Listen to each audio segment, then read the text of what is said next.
그날 며느리가 제 앞에서 웃으며 했던 말이 아직도 귀에 맴돕니다. 자기 코트깃을 한번 털고는 마치 먼지라도 떼어내듯 저를 훑어보며 말했습니다. 어머니는요, 솔직히 좀 부담스러워요. 존재 자체가요.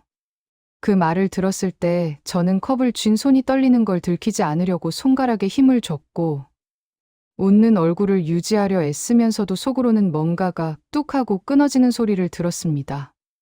요즘은 다들 효율적으로 살아요. 저희는 각자 살면 돼요.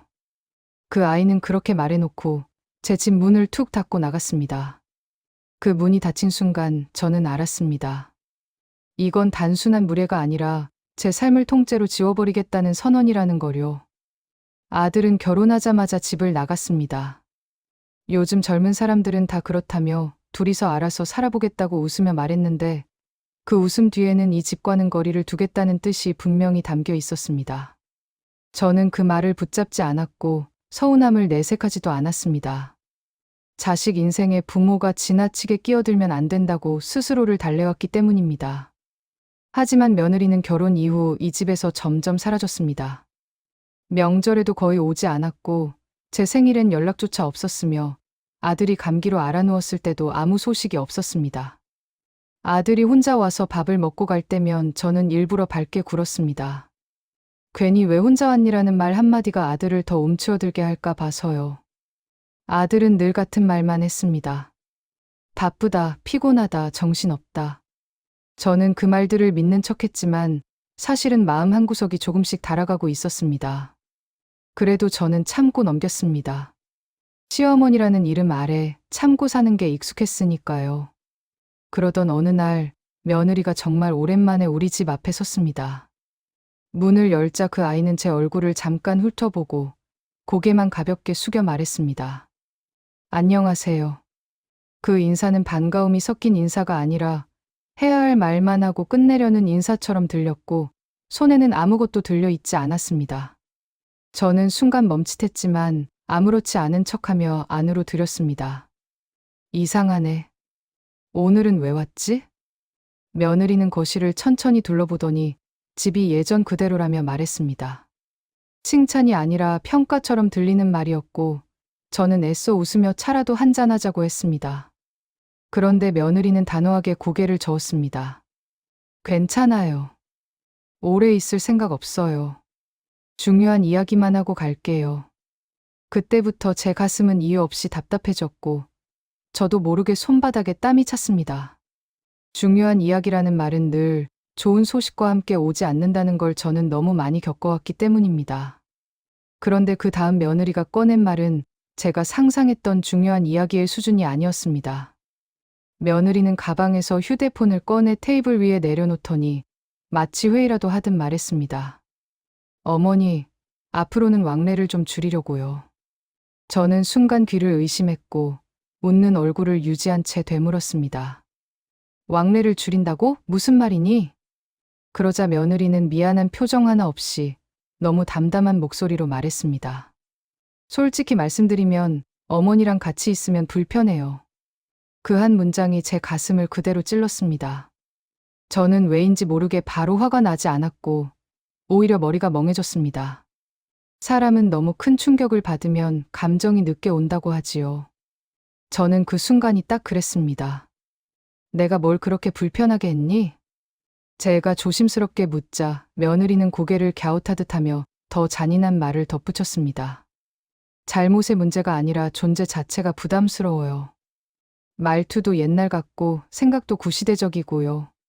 솔직히 촌스럽잖아요. 그 말은 설명이 아니었습니다. 평가였고 판결이었습니다. 저는 컵을 쥔 손이 떨리는 걸 들키지 않으려고 손가락에 힘을 줬으며 웃는 얼굴을 유지하려고 입꼬리를 올렸습니다. 그런데 그 웃음이 얼마나 비참한지 제 자신이 가장 잘 알았습니다. 그때 옆에 앉아있던 아들이 작게 끼어들었습니다. 엄마, 요즘은 다들 이렇게 살아. 그 말이 더 아팠습니다. 며느리의 말이 칼이라면 아들의 말은 그 칼을 쥔 손을 잡아주는 느낌이었으니까요. 이놈 봐라. 내 입에서 저 말이 나오냐. 며느리는 거기서 멈추지 않았습니다.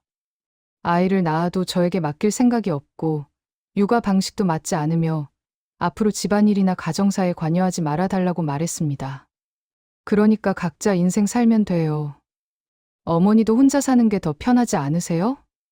그 말이 끝나자 집 안의 공기가 뚝 떨어지는 것 같았고 저는 대답 대신 숨만 들이켰습니다.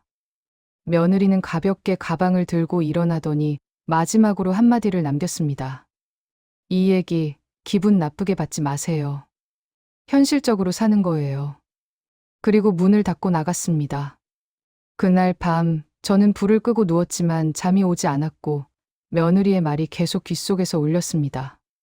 저는 그때까지도 참아야 한다는 생각을 버리지 못했지만 새벽의 거울을 보며 문득 이런 생각이 들었습니다.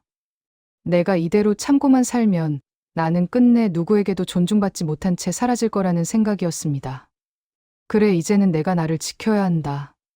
그런데 그 결심이 생기기도 전에 며느리는 또 다른 방식으로 선을 넘기기 시작했습니다. 저는 겉으로는 아무 일도 없었던 것처럼 지냈습니다. 누구에게도 말을 하지 않았고 아들에게도 따지지 않았습니다. 대신 저는 아주 조용히 제 삶을 정리하기 시작했습니다. 통장을 다시 확인하고 미뤄두었던 서류를 꺼내고 오래전부터 넣어뒀던 작은 파일 하나를 다시 열어봤습니다. 그 파일은 사실 제 과거였습니다. 저는 젊었을 때 작은 사업을 했던 적이 있었고 그 과정에서 사람 보는 눈과 숫자 보는 눈을 키웠습니다. 큰 돈을 벌었다기보다 남에게 속지 않으려고 배운 것들이 쌓여 있었습니다. 그런데 결혼하고 아이 키우고 시댁 챙기며 살아가다 보니 그 능력은 마치 없었던 것처럼 묻혀버렸고 저는 그저 평범한 시어머니가 되어버렸습니다. 하지만 며느리는 그 평범함을 만만함으로 착각한 것 같았습니다. 그날 이후로 며느리는 주변 사람들에게 제 얘기를 하기 시작했고 그게 제 귀에 하나둘 들어오기 시작했습니다. 동네 지인이 조심스럽게 물었습니다. 어머니 혹시 무슨 일 있으세요? 며느리가 많이 힘들다던데요. 그 말에 저는 순간 숨이 멎는 줄 알았습니다. 나는 먼저 연락한 적도 찾아간 적도 부탁한 적도 없는데 어느새 나는 간섭 심한 시어머니가 되어 있었습니다. 인연이 판을 깔았구나. 저는 그때부터 마음속으로 계획을 세웠습니다. 감정으로 싸우지 않고 소리 지르지 않고 상대가 스스로 드러나게 하자고요. 그리고 무엇보다 아들이 현실을 보게 만들어야 한다고 생각했습니다. 며느리의 말만 듣고 요즘은 다 그렇다고 넘어가면 결국 아들은 평생 자기 가족을 지키지 못한 채 끌려다닐 것이 분명했기 때문입니다. 그런데 그 계획이 막 시작되려던 순간 예상하지 못한 변수가 등장했습니다. 어느 날 아들 직장 동료의 어머니에게서 연락이 왔습니다. 저는 그 사람과 깊게 친하지도 않았는데 목소리가 조심스러웠습니다. 어머니 괜찮으세요? 제가 말해도 되는 건지 모르겠는데 요즘 며느리 쪽에서 이상한 말이 돌아요. 그 사람은 며느리가 주변의 시어머니가 간섭이 심해서 힘들다고 말하고 다닌다는 걸 알려주었고 거기에 더해 시어머니가 돈 문제까지 건드린다는 식의 말도 흘리고 다닌다는 이야기를 덧붙였습니다. 저는 그 말을 듣고도 바로 화가 나지 않았습니다. 오히려 차갑게 정리가 됐습니다. 이 아이는 여론을 만들어서 나를 고립시키려는 거구나. 그게 명확해졌기 때문입니다. 그날 저녁 아들에게 조심스럽게 물었습니다. 너희 요즘 힘드냐? 아들은 잠깐 멈칫하더니 웃으며 넘기려 했습니다. 아니야, 그냥 좀 바쁘지. 저는 더 묻지 않았고 그 대신 이렇게 말했습니다. 그래도 혹시 무슨 일이 있으면 엄마는 너 편이다. 아들은 그 말에 눈을 잠깐 내리깔았고 그 표정에서 저는 뭔가를 느꼈습니다. 이미 아들도 흔들리고 있다는 거려. 그래, 흔들릴 때 진짜가 보인다. 며칠 뒤 며느리는 제 이름을 핑계로 쓰는 일을 실제로 벌이기 시작했습니다. 아들에게서 전화가 왔습니다. 목소리가 굳어 있었고 말이 빠르지도 느리지도 않았습니다. 그게 더 불길했습니다. 엄마 혹시 택배 주문했어? 저는 무슨 말인지 몰라 무슨 택배라고 되물었고 아들은 잠시 머뭇거리더니 말했습니다. 엄마 이름으로 어떤 물건이 결제가 됐대. 수연이가 엄마가 부탁했다고 하길래 저는 그 순간 머리가 띵했습니다. 저는 그런 걸 주문한 적이 없었고 결제할 이유도 없었습니다. 나중에 확인해 보니 며느리가 제 이름으로 물건을 주문해놓고 아들에게 어머니가 부탁하셨다고 말해버린 것이었습니다. 그 사건은 단순한 실수가 아니었습니다. 며느리는 이제 저를 도구로 쓰고 있었습니다. 부부 사이에 다툼이 생기면 시어머니 때문이라고 밀어붙일 수 있는 핑계로요. 저는 아들에게 조용히 말했습니다. 나는 그런 부탁한 적 없다. 너도 이제 알겠지. 아들은 그제야 말을 잇지 못했고 한참 후에야 겨우 말했습니다. 미안해요. 몰랐어요. 그런데 충격은 거기서 끝이 아니었습니다. 며느리는 제 생일까지 조롱하기 시작했습니다. 그해 생일에도 연락은 없었습니다.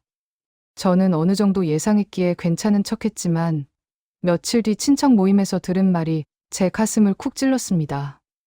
누군가가 요즘은 시부모 생일 챙기는 것도 부담이라더라고 말하자 며느리가 웃으며 이렇게 말했다는 겁니다. 그래서 저는 아예 선을 그었어요. 안 챙기니까 마음이 훨씬 편해요. 저는 그 말을 듣고도 아무 말도 하지 못했고 그날 밤은 한숨도 자지 못했습니다. 그제야 알았습니다. 이 아이는 단순히 저를 싫어하는 게 아니라 제 존재를 지우고 싶어 한다는 거요. 관계를 정리하는 게 아니라 사람을 없던 사람으로 만들려는 태도였습니다. 그때 저는 잠시 흔들렸습니다. 정말 내가 이렇게까지 무시받을 이유가 있나? 내가 뭘 그렇게 잘못했나? 이런 질문이 계속 맴돌았습니다. 그리고 동시에 아들이 더 불쌍해 보이기 시작했습니다. 아들은 그 아이와 평생을 살아야 하니까요. 그래도 아들인데. 그래도. 하지만 그때 아들에게서 전화가 왔습니다. 도움을 요청하는 전화였습니다. 대출이 밀리고 상황이 어렵고 이번이 마지막이라며 부탁하는 목소리였는데 그 목소리는 진심이라기보다 막다른 길에서 내민 손 같았습니다. 그 전화 한 통으로 저는 마지막 결정을 하게 됩니다. 아들은 조심스럽게 말했습니다. 엄마, 우리 좀 도와줄 수 있어? 정말 이번 한 번만. 저는 바로 대답하지 않았습니다. 대신 아주 천천히 물었습니다. 며느리는 뭐래? 아들은 잠깐 숨을 삼키더니 이렇게 말했습니다. 지금은 엄마 생각할 여유가 없대. 그 말에 저는 웃음이 나왔습니다. 그 아이가 했던 말이 떠올랐기 때문입니다. 부담스럽다, 촌스럽다, 각자 살자. 그러다 이제는 여유가 없어서 엄마를 생각 못한다. 말이 참 편했습니다. 저는 그 자리에서 아들에게 제 마음을 숨기지 않고 말했습니다. 며느리가 했던 말들, 주변에 퍼뜨린 소문들, 제 이름을 핑계로 쓴 일들, 그리고 생일을 조롱하듯 이야기한 것까지요. 아들은 점점 얼굴이 하얘졌고 목소리가 떨렸습니다. 그렇게까지 했다고? 저는 담담하게 답했습니다. 했더라. 너는 몰랐겠지. 아니, 알려고 하지 않았지. 그 순간 아들은 처음으로 울컥하는 소리를 냈고 저는 그 울음이 후회인지 분노인지도 모른 채 조용히 말을 이어갔습니다. 엄마는 이제 엄마를 지켜야겠다. 그래. 누가 날 지켜주냐. 내가 지켜야지. 며칠 뒤 며느리가 직접 전화해 왔습니다. 목소리는 낮아져 있었고 말은 부드러웠습니다. 어머니, 그때는 제가 경솔했어요. 상황이 너무 급해서요. 이번 한 번만 도와주시면 안 될까요? 저는 한참 듣고 있다가 조용히 말했습니다. 경솔했던 게 아니라 그게 내 진심이었을 거다. 상황이 바뀌어서 태도가 바뀐 거지. 멈칫하는 숨소리가 들렸고 며느리는 더 말하지 못했습니다. 그날 저는 어떤 감정도 폭발시키지 않았습니다. 그저 사실만 말했는데도 그 사실만으로 상황이 뒤집혔습니다. 그리고 바로 다음 날 며느리는 마지막으로 한 번 더 선을 넘는 선택을 합니다. 다음 날 며느리는 친척 쪽에까지 전화를 돌려 시어머니가 돈을 안 도와준다는 말을 흘렸습니다. 하지만 이번에는 달랐습니다. 이미 소문을 들은 사람들이 조심스럽게 되묻기 시작했기 때문입니다. 왜 안 도와주셨대? 무슨 일이 있었대? 그 질문 앞에서 며느리는 더 이상 한 줄로 요약할 수 없었습니다. 그동안 자기가 했던 말과 행동들이 결국 자기 발목을 잡기 시작한 겁니다. 아들도 변했습니다. 처음으로 며느리에게 어머니께 사과해라고 말했고 며느리는 그 말을 듣고도 끝까지 사과하지 못했습니다. 사과하는 순간 자기가 해온 모든 행동이 잘못이었다는 걸 인정해야 하니까요. 저는 그걸 보며 깨달았습니다. 사람은 진심으로 미안하면 말이 먼저 나오고, 그렇지 않으면 계산이 먼저 나온다는 거요. 저는 이제 더 이상 기다리지 않습니다. 기다림은 사랑이 아니라 습관이었고, 그 습관이 저를 얼마나 작게 만들었는지 이제야 알았기 때문입니다. 혼자 사는 집은 조용하지만 그 조용함 속에서 저는 오히려 제 마음을 또렷하게 듣게 되었습니다.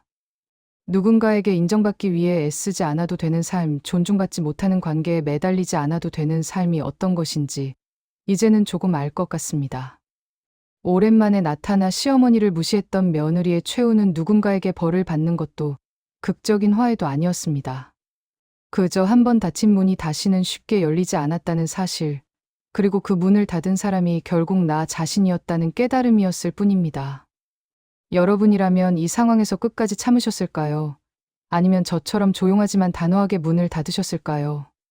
저는 이제 제 기준으로 제 삶을 살겠습니다. 여러분의 사연을 구독과 좋아요와 함께 댓글로 나눠주세요.